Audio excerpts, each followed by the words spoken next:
Emanuele Pirot, bonjour et merci Bonjour. d'être présent au Sportel aujourd'hui. Alors première question, est-ce que c'est difficile de prendre la décision d'arrêter de piloter, de mettre un terme à sa carrière de pilote? Je ne sais pas pour les autres, mais pour moi, c'était super difficile parce que j'ai une passion encore maintenant énorme. Et à la fin de la carrière, c'est comme quand tu manges quelque chose que tu aimes beaucoup et tu es à la fin. Et chaque morceau, tu le prêchais beaucoup, mais la vie est faite de chapters. Mais honnêtement, j'aimerais devoir continuer un peu plus, même à un niveau plus bas, parce que n'importe qui je conduis, j'aime beaucoup. On en arrive à l'actualité malheureusement récente avec l'accident de Jules Bianchi. Bon, c'est un concours de circonstances, mais ton regard sur la sécurité également en Formule 1 et la manière dont les choses évoluent de ce point de vue-là? Je trouve que la Formule 1 maintenant a un niveau de sécurité exceptionnel.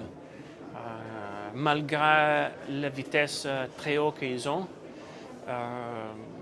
c'est toujours possible de faire plus, mais honnêtement, j'aimerais bien de voir des voitures moins vite au lieu des circuits encore plus grands et des choses comme ça. C'est un peu bizarre parce que les circuits moins sûrs, comme, disons un peu plus âgés, comme Suzuka, comme Monza, Ou Spa. sont les circuits que les pilotes aiment le plus. Et alors, je pense qu'il faut trouver un compromis. Je n'étais jamais d'accord sur cette évolution de la vitesse, surtout dans les virages, que ce n'est pas nécessaire et ce n'est pas plus spectaculaire.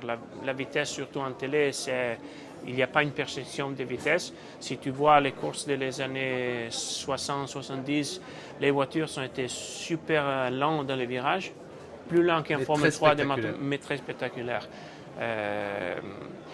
Alors, je pense que le niveau de sécurité c'est très haut, peut-être beaucoup plus haut que des autres catégories, comme 24 heures du Mans, comme les courses historiques, comme la GP2, parce que les pilotes ils conduisent d'une façon beaucoup plus agressive, comme des courses de côte.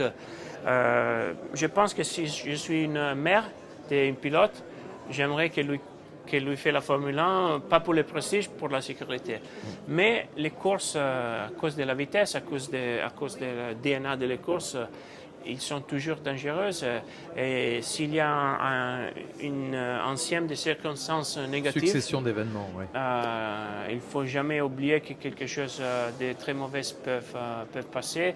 Il faut réagir, il faut analyser sans être émotivement, sans penser à les conséquences qui sont passées, analyser avec une mentalité honnête, disons, et pas influencé par le pauvre pilote qui est blessé, pour apprendre des résultats dans un accident. Mais je pense qu'honnêtement, la sécurité est très très haute. Quel est ton rôle justement aujourd'hui auprès de ces nouveaux pilotes et au sein de cette équipe Audi? Bon, chez Audi, je vais à toutes les courses pour promotion de la marque, raconter l'histoire. Oui, je suis témoin de la... Tu parles avec les jeunes pilotes justement. Je ne vais pas dire les conseils, ils c'est savent, mais c'est pas mon rôle. Ils peuvent te parler pour te dire des choses qu'ils ne diraient pas. C'est pas mon rôle principal. Non, c'est pas mon rôle du tout. D'accord. Mais bien, ils ont mis et certains pilotes, ils ont passé... parce qu'Audi, depuis quelques années, il fait un test à la fin de l'année avec les voitures DTM et en sélection des pilotes potentiels. Et moi, je suis responsable de cette test. Alors, il y a des pilotes qui ont passé sur cette test. Alors, on parle surtout quand il y a des difficultés. Oui, on a pas mal de conversations. Heureusement, ils respectent moi pas mal. Et alors, on parle beaucoup. Oui. Alors justement, à ce titre, tu as dû voir passer Adrien Tambay, qui est le fils de Patrick, tu sais, avec qui je commente la Formule 1, que j'ai connu comme ça. Qu'est-ce que tu penses d'Adrien il est passé par cette test. Il a toujours... on a vu son volonté, son professionnalité à côté du talent. Parfois, il y a des gens qui ils ont beaucoup de talent, mais il les manque des autres choses. Et moi, ce que je veux voir, c'est pas seulement les chronos, parce que bon, pas tout le monde est capable, mais il y a des gens capables.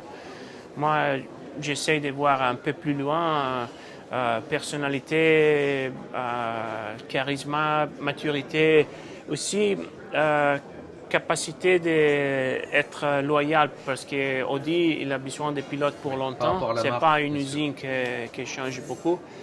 Et un certain niveau d'éducation, de culture, et honnêtement, lui, il a eu toutes ces caractéristiques. C'est pas, moi, j'ai fait un rapport et le choix s'est fait par des autres. Et j'étais content j'étais content qu'il était pris.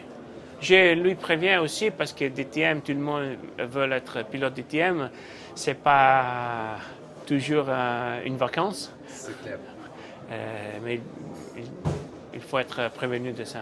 Merci beaucoup, Emmanuel Pierrot. Merci beaucoup.